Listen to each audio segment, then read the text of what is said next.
Yeah, getting to this point where you now have land to grow on is the difficult part. And in a way, now we've got the land, now we're in the position to just grow the food and implement the food gardens here. It's more smooth sailing, and it is a much simpler life if you want it to be. Not that I'm doing that, I still have a lot of other things that I'm working on, so I'm still doing a lot. But you could, but the point is you could choose to live a simple life if you wanted to. Yeah, you could do from this point. Yeah, I do believe that. Like I said, I feel like I'm living multiple lives in the same life right now with the things I'm trying to do. But yeah, it's funny that when you become free, you end up wanting to do even more things. Yeah, pursue more things. You do. You find out what you truly want to do, and then you usually have more drive to do it, and then you end up working more and more to do it. But yeah, getting to this point is a big, it's a success in itself, because you need to be in a position where you have your life set up in a way where you are location free, because generally speaking we're talking about buying a property with some land in a remote location, so you need to be able to probably in a different country as well. Probably in a different country, because most people, or for us, want to have access to a better climate to grow more food, and that meant we had to move country, and that's the same case for most people. But yeah, be location free, so that means you need to figure out a way to earn income from a different method where you're not tied to a city or a job, and that can be a big challenge in itself, setting up your life that way, and then also being able to earn enough money to be able to buy your piece of land or your dream piece of land. Because again, this is what I would recommend a lot of people do, is you don't try and shoot short and buy a piece of land that they can only afford now when it's not their dream piece of land. Because if you are going to go down the avenue of buying a piece of land and growing food and setting up your project, you don't want to get into a position where you're like, 10 years down the line, now that I'm in a more comfortable position financially, I can now buy a bigger piece of land and repeat the process. To me, that is a lot of wasted effort, a lot of wasted motivation and willpower to go and implement something that you're just going to sell in the future. Now that's why I would choose to hold off until you could find a good piece of land in the first place. You want a lifelong home, don't you? Yeah, you do. You want to be able to buy a place where you don't plan on selling. And yeah, you could look at buying other places in the future if you really wanted to and you have the opportunity to. But that first piece of land, you shouldn't, in my opinion, go for something too what do you call it? Temporary in the middle, basically.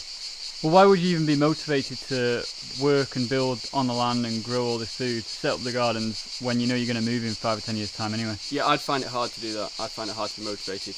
Although there is definitely something to say for even just starting growing food or starting some kind of on the land project anywhere where you are right now, even if it's a friend's or family member's house and they have some spare garden.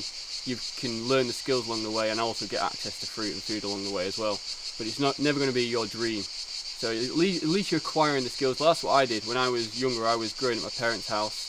And yeah, that allowed me to acquire the skills over the years, because I also had a passion for it over the years doing that, to then get me to a position that now I have a piece of land to work on. I'm in a much more equipped position to implement what I want. It takes a vision, to understand what you want. For me, when I was younger, I knew that I wanted to definitely relocate and buy a piece of land somewhere where I could grow a lot of food and live this way. But like I said, I had that vision a long time ago, even just as I finished school, because that's when I started growing food and I realised that I wanted to be inclined to grow more food.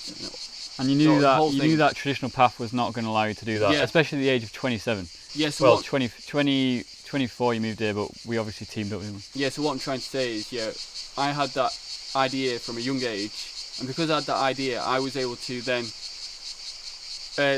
reverse engineer that life and calculate what would be needed to get to that position. So I couldn't go down the traditional route. I wouldn't be able to go to university and spend 5 years getting a degree and not making any money, and then going into debt in the process as well, which is a separate story. We'll talk about that.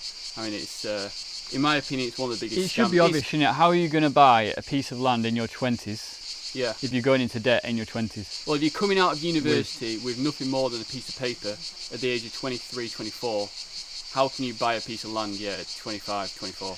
Back in the day, a decent job, would have probably been able to afford you a house with some land, but today it's totally different, isn't it? You need to find an alternative route if you want to be able to do it. Yeah. Any point in life, any point. Definitely.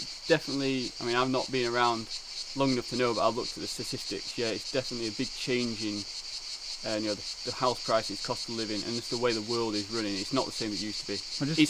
It's easier than ever to be a victim of the system, but at the same time, it is actually easier than ever to be free from the system if you know how to do it. If you are spending your effort, learning about how to be free from the system, learning from people who have already done it, which is so much free information on YouTube, or there's even courses from people who have mastered the skills. That is the things we need to be focused on learning rather than going to university or going down the job route. We want to be able to set up a lifestyle where we are free from the system, so that we can be location free, time free, and also financially free enough to buy a piece of land. I want to say as well, the land itself doesn't have to be such a big deal in terms of the cost. We're only talking about buying a house with some land on it, and usually in a remote location, which means it is naturally cheaper. And again, usually the best places to buy that piece of land are in the countries that are less developed, with more nature around, which means it's going to be naturally, again, a lower cost, cheaper property to buy. You're not going to get a perfect off-grid property on the outskirts of London, are you? No. Or Dubai. See, it's ridiculous to think the price of a house in London or the surrounding areas, or in Dubai, these pinnacle locations, Miami, it's just absolutely ridiculous, and that's seen as like the dream. Whereas you could buy an incredible piece of land, if you were to spend the same amount of money as one of those places on a piece of land, way more than enough. You don't need anything close to that. We're just talking about just a nice piece of land in nature, in a good climate, where you are able to live a lifestyle more free from the system. And it's what if you're impatient though? What if you're impatient? You don't want to wait 5 years. That's why I was like that. That's why I've able to do it quite young.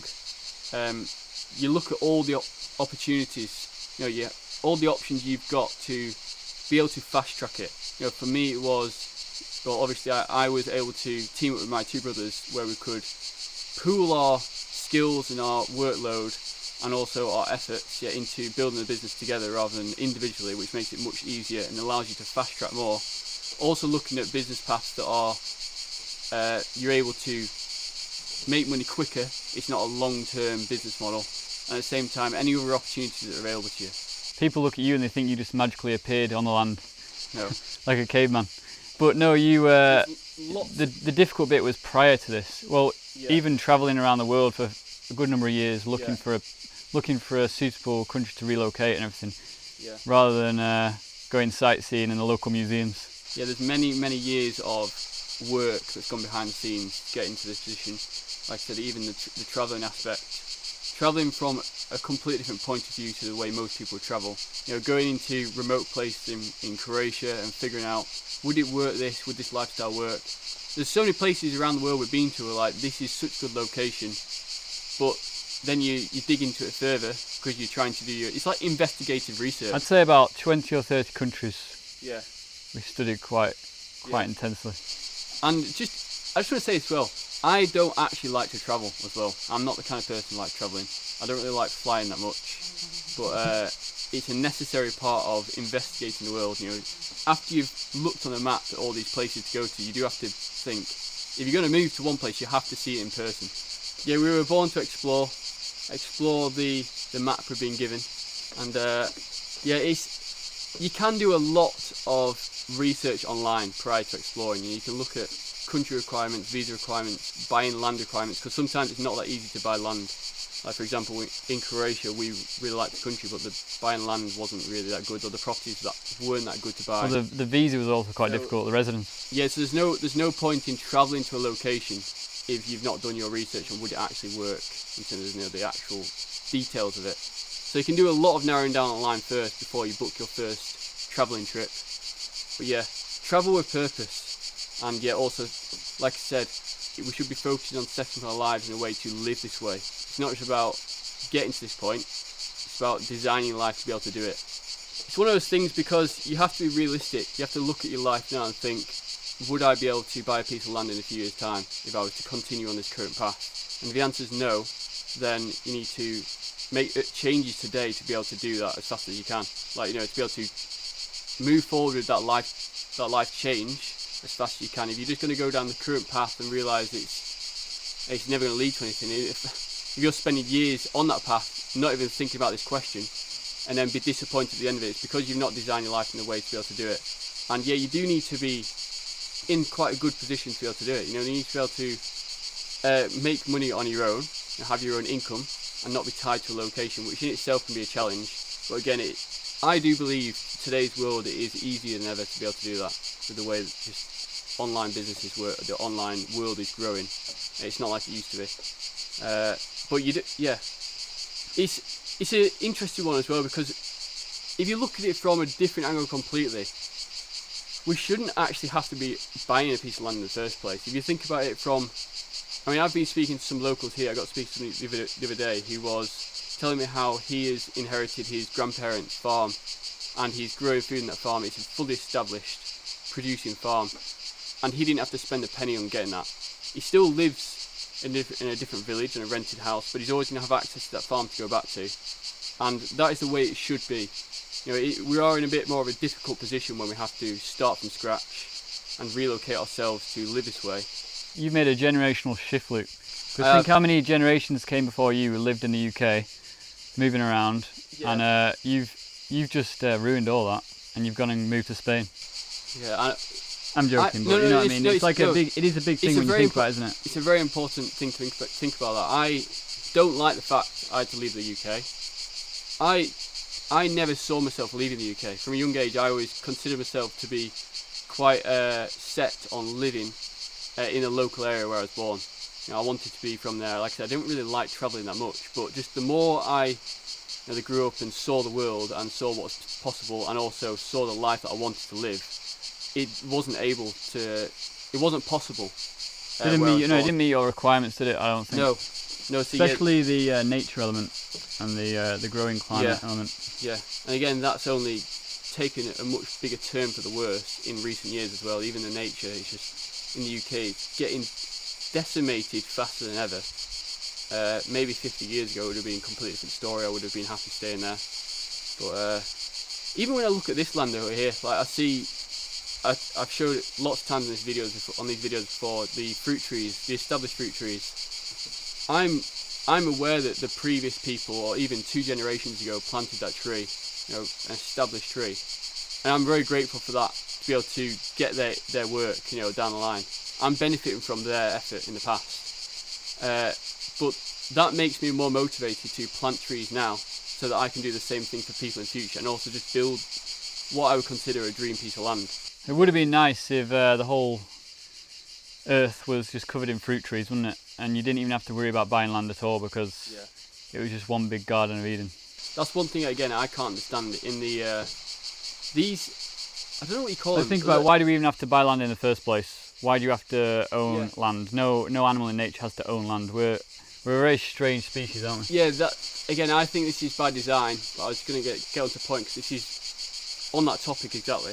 When I used to look at the council who do the garden care, the lawn care of all the roadsides and all the flowers in the council, I always used to think, why are they not just going around planting a load of fruit trees? And I think it's by design to actually not give fruit to the people, not give free food to the people, because if I was in charge of that role, I was the councillor of that area, and I was the one working, I would get everyone planting hundreds of trees all down the roadsides, even in the roundabouts, just all over, and then there'll be an abundance of food. But I don't think they want even the orange trees in places like Seville here, in the city oranges that grow down the street. More often than not, they're not even edible varieties. I'm thinking, why would they plant a non-edible variety of orange in the city here? It's easier to plant an edible one. There's no difference in the workload. I think there's actually a rule against that. Yeah, it is very suspicious, isn't it? Yeah, so that makes me think it's by design, and again, that means we've got to start from our own. From square one, and buy a piece of land and grow our own food if we want to live that way. But it doesn't have to be. You can buy a good piece of land relatively cheap. I should say this as well, because you don't need to buy some mega plot of land, and it doesn't have to be in the millions. It could be 100,000, 200,000. Get a good few acres in the middle of nature in a nice location, and even then you could team up with other people who are on the same vision. I know in the tropics there are a lot of eco villages who do this that I actually think look like really good ways of living, like really good lifestyles. Communities coming together, buying a huge plot of land. Problem is though, you're too antisocial for that, Luke. Yeah, a little bit. I would say I do think that's how humans are meant to live, in sort of bigger groups, tribes. Yeah. Not just, even the family unit feels very isolated, just these isolated families. Yeah, I think we are more of a tribal mammal. I do think that's true. I look at these eco villages and I do think they look like a very good way of life. Usually they're just a very big piece of land. Maybe one owner's bought it originally and then they've split it up into plots, so you can still get your private residence, private house on the land, but you'll have communal gardens and communal eating areas and that kind of thing. But yeah, I think I'm a bit different. I don't think I would sort of work in that system. I think I want to be a bit more independent. And us three on this piece of land, I've got two brothers, we're like our own unit. We're like a small tribe. We're a tribe that's in the early stages building, that's what it is. We are the only animal that can't just live on the land here. All these other animals roaming around are fine, got more than enough food available to them.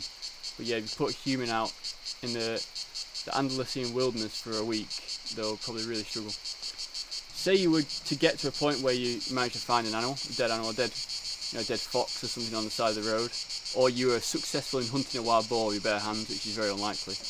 How would you go about eating that? You're going to just rip it apart with your bare hands again and eat it raw, or you're going to start a fire and start cooking it, which again is a very unnatural process. And even here in the Mediterranean, you can't start a fire in it to cook food in the wild because you're going to start a big forest fire. So it's like, well, it's just the idea you shouldn't need so many tools and so much processing and skills just to be to be able to live, thrive as an animal. Yeah, it looks so simple for just a bird flying around. It flies from tree to tree, pecking what it wants, getting some worms out of the ground. Actually, it looks quite simple for you. You just pick fruits off the tree and you don't do anything to it. Any closing things on how to attain this lifestyle? Because let's face it, you are retired at the age of 27 and that's not normal. Not retired. I said that at the start of the video, I'm not retired. But yeah, no, it's the last thing I'd say, closing thing, is to keep the dream alive. I know, again, this is the hardest bit, where people look at the life they want to live and they think it's just out of reach and unattainable, and for that reason they lose hope, and then they don't make the change in their life that would be necessary to live that way. And it all starts from having a dream in the first place, having a vision. And once you have that dream and vision locked in, you will find a way to make it happen. And everything else just falls into place. Yeah, and the universe just finds a way to make it fall into place. Yeah.